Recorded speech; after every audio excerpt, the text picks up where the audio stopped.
Ginawa na nga sana mga idol ni Luka Doncic ang lahat ng kanyang makakaya upang mabuhat ang Lakers sa Game 1 matapos itong magtala ng 37 points, 8 rebounds. Ngunit kahit anong gawin nito, natambakan, natalo pa rin sila 119-95 kung saan mismong si Coach JJ Redick nang nagsabi hindi nga kinaya ng team ang pisikalidad na ipinakita ng Minnesota sa first game kung saan masyado nga ditong nag-struggle ang iba nilang mga players kagaya ni LeBron na meron lamang 19 points at Austin Reeves 16 points. Hindi nga po nakapag-respond ng maayos ang Lakers.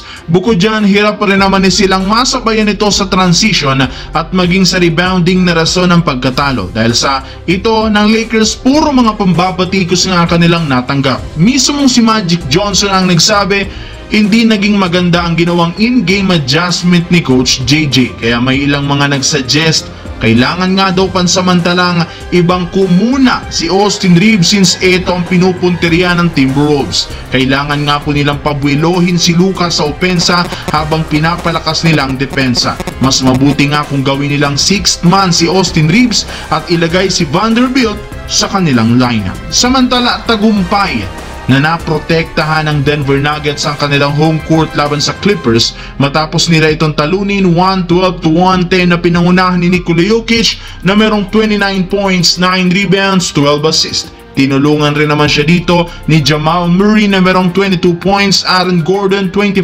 points, kaya nakuha nga nila ang 1-0 na kalamangan. Ngunit sa kabila ng pagkapanalo, mismong si Jokic na nagsabi hindi pa rin maganda ang sitwasyon o kalagayan ng team matapos nilang hayaan ang Clippers na lumamang sa majority ng game. Nangangahulugan lang naman ito na nakakasabay sa kanila ang Clippers sa loob ng kanilang bahay. Kaya hindi para naman dapat magpakampante ang team sa mga susunod na laban dahil once na mag-relax sila, siguradong tatalunin nga dito sila ng Clippers. Mismong si Jamal Murray nang nagsabi magiging mahaba ang seryeng ito ng Clippers kaya kailangan nilang mag-focus ng husto kung gusto nilang manalo.